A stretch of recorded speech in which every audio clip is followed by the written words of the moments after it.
Welcome guys to talk with CA KJ. आज हम discuss करेंगे about paper number 6 open book examination new course elective paper के बारे में। इस पेपर के अंदर आपको 2 दिन की लीव दी गई है, 2 दिन का हॉलिडे आपको अलॉट किया गया आईसीआई ने, बड़ी अच्छी बात है। अब आपको सबसे पहली बात है ये 2 दिन का यूज कैसे करना है, क्योंकि हमारे पास ज्यादा टाइम नहीं है, तो मैक्सिमम 6 से 7 मिनट की टॉक होगी, तो ध्यान से सुनना। आपको कैसे पढ़ना है ये आप मुझसे बेटर जानते हैं दोस्तों। आपको पढ़ना कैसे आपको मुझसे बेटर पता है, लेकिन 5-6 मिनट आपको सिर्फ गाइडेंस दूंगा। ये गाइडेंस आपके लिए काम आएगी आपके एग्जामिनेशन डे पर। एससीएमपी का पेपर कंप्लीट हो चुका है, जैसा भी पेपर हुआ वो एक्सेप्टेबल है। अभी हमको अगले पेपर पे ध्यान देना है, क्योंकि अगर हमको एक अच्छा चार्टर्ड अकाउंटेंट बनना है, एक सीए जैन 21 में सीए क्लियर करनी है, तो हमारा इलेक्टिव पेपर में अच्छे नंबर आने बहुत इंपॉर्टेंट है। We need to at least target examination 60 plus का, तो हमको एटलीस्ट टारगेट करना है हर स्टूडेंट ने। आपके पास इलेक्टिव कोई पेपर भी हो फर्क नहीं पड़ता, 60 प्लस मार्क्स हर इलेक्टिव में आ सकते हैं, लेकिन मार्क्स आने के लिए सबसे बड़ी बात है आपका कॉन्फिडेंस। आपको कंट्रोल करना है, कॉन्फिडेंस लेके आना है, अपने आप की जो नर्व्स है उसको कंट्रोल करनी है। सिर्फ 3 पेपर बचे हैं, सिर्फ 3 पेपर, एंड सीए की जो आपके पास एक ड्रीम एस्टीम्ड होगी डिग्री आपके पास होगी। आपको इस पेपर में डेफिनेटली बढ़िया परफॉर्म करना है, हिम्मत नहीं हारनी। हिम्मत हार जाएंगे तो कुछ नहीं हो पाएगा। अगर एडिसन हिम्मत हार जाता तो कहां से बनाता बल्लभ, बताओ। हिम्मत नहीं हारनी, कोशिश करनी है। कल के एग्जाम में 2 दिन बाद के एग्जाम में एफर्ट करने हैं। अब 2 दिन की हमारी छुट्टी है, कैसे यूज करना है। जिन दोस्तों का पेपर की इलेक्टिव पेपर की अच्छी खासी है तैयारी, वो कॉन्फिडेंट है कि ठीक है, उनको सिर्फ 1.5 दिन देना है अपनी इलेक्टिव पेपर की, आपकी जो भी होंगी, आपकी जो भी तैयारी होंगी। बाकी के आपको 1 दिन कम से कम आपको पेपर नंबर 7 डायरेक्ट टेक्स्ट जरूर पढ़ना है, क्योंकि अगर आपने डायरेक्ट टेक्स्ट 1 दिन रीड कर लिया या पढ़ लिया, इससे क्या होगा, 1.5 दिन में जो अपना डायरेक्ट टेक्स्ट का पेपर है उसकी आप एडवांस से तैयारी हो जाएगी। क्योंकि 1.5 दिन में डायरेक्ट टेक्स्ट को कंप्लीट करना बहुत ही हार्ड टास्क है, तो थोड़ा सा स्मार्ट लेना डिसीजन। और जिस बच्चे की भी इलेक्टिव पेपर में उसको फील आ रहा है कि यार मेरे को थोड़ी और एफर्ट्स की रिक्वायरमेंट है, मेरे को भी कॉन्फिडेंस नहीं आ रहा इलेक्टिव पेपर के अंदर, तो आपको सिर्फ इलेक्टिव पेपर ही पढ़ना है, कोई और सब्जेक्ट नहीं पढ़ना। 2.5 दिन का टाइम है, आपको सिर्फ इलेक्टिव पेपर ही पढ़ना है, क्योंकि हमको एग्जामिनेशन स्कोर करनी है।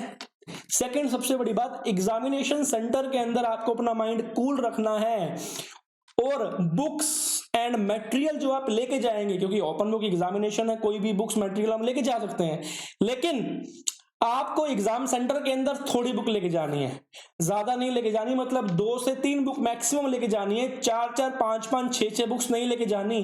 कारण है क्यों नहीं लेके जानी, अगर आप 6-6, 7-7 बुक एग्जाम सेंटर पे लेके जाओगे ना, आप खुद कंफ्यूज हो जाओगे, आपका माइंड क्या हो जाएगा, फ्रस्ट्रेट हो जाएगा, क्योंकि आप हर चीज को वहां से फाइंड करने की कोशिश करोगे तो आपको नहीं मिलेगी। अगर एक बार पैनिक हो गए ना, तो पैनिक से वापिस आना बहुत हार्ड है। तो आपको मैक्सिमम टू मैक्सिमम 3 बुक ही लेके जानी है, और हो सके तो हर का इंडेक्स जरूर करना तैयार। इंडेक्स आपके काम आएगा, क्योंकि इंडेक्स से क्या होता है, आपको लगता है पता ये टॉपिक वहां पे है, ये टॉपिक वहां पर है, आपको चीजें समझनी है, आपको आईसीआई का मटेरियल जरूर पढ़ना है। चाहे आपने किसी फैकल्टी से कोचिंग ली है या नहीं ली, इससे फर्क नहीं पड़ता, इंस्टीट्यूट का मटेरियल एक बार जरूर पढ़ना है, साथ में जो भी आपके कोचिंग लिया उनका जो है मटेरियल वो पढ़ना है। लेकिन आईसीआई का मटेरियल सबसे पहले पढ़ना है, उसको कॉन्सेप्चुअली समझना है, उसको याद नहीं करना, क्योंकि ये ओपन बुक का पेपर है, कॉन्सेप्चुअली समझना है। आपकी इतनी अंडरस्टैंडिंग होनी चाहिए कि इस एक्ट का उस चैप्टर से, उस एक्ट का उस एक्ट से क्या अंडरस्टैंडिंग बनती है, तो ये चीजें आपको पता होनी चाहिए। और फर्स्ट क्वेश्चन आप जो भी अटेम्प्ट करो केस स्टडी के अंदर, बहुत ही ध्यान से चूज करना, वाइजली चूज करना, क्योंकि अगर आपका फर्स्ट क्वेश्चन में फ्लो बैठ गया और क्वेश्चन सोल्व हो गया फर्स्ट क्वेश्चन, तो मान के चलना आपके पेपर में 60 प्लस आने से कोई नहीं रोक सकता। एंड टारगेट एमसीक्यू, हमको कम से कम 40 में से 34 नंबर चाहिए। एमसीक्यू में मैक्सिमम 3 एमसीक्यू गलत हो सकते हैं, उससे ज्यादा अफोर्ड नहीं कर सकते आप। 34 नंबर एमसीक्यू में कम से कम चाहिए, और केस स्टडी पढ़ने से पहले एमसीक्यू जरूर देख लेना, क्योंकि कई बार क्या होता है एमसीक्यू के आंसर आपको वैसे ही मिल जाते हैं, आपको केस स्टडी पढ़ने की रिक्वायरमेंट भी नहीं होती। एंड केस स्टडी को 2 बार पढ़ना, अंडरस्टैंडिंग के साथ पढ़ना।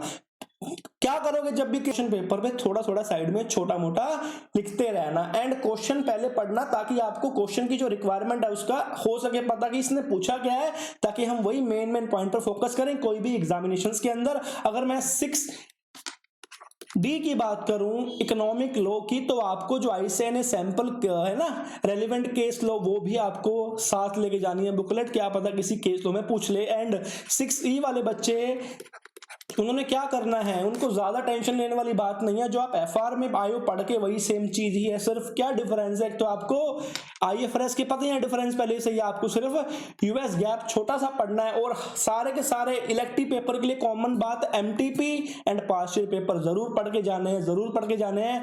राइटिंग पर फोकस नहीं करना, हमें कॉन्सेप्चुअली पढ़ना है, ठंडे दिमाग से पढ़ना है, एंड हो सके तो पहला क्वेश्चन बड़ी सावधानी से चूज करना है। क्वेश्चन छोड़ना कौन सा है आपको अपने आप पता लग जाएगा, लेकिन पहला अटेम्प्ट कौन सा करना है वो सोचना है आपको, और मैक्सिमम टू मैक्सिमम कोशिश करना कि फर्स्ट क्वेश्चन आपका 50 to 55 मिनट्स के अंदर कंप्लीट हो जाए। 4 घंटे में से 50 से 55 मिनट में क्वेश्चन कंप्लीट हो जाना चाहिए आपका, क्योंकि 25-25 मार्क्स की 5 आएंगी, 4 करनी है, कोई कंपलसरी क्वेश्चन नहीं होता, 25 में से कोई भी 5 में से कोई भी 4 करो।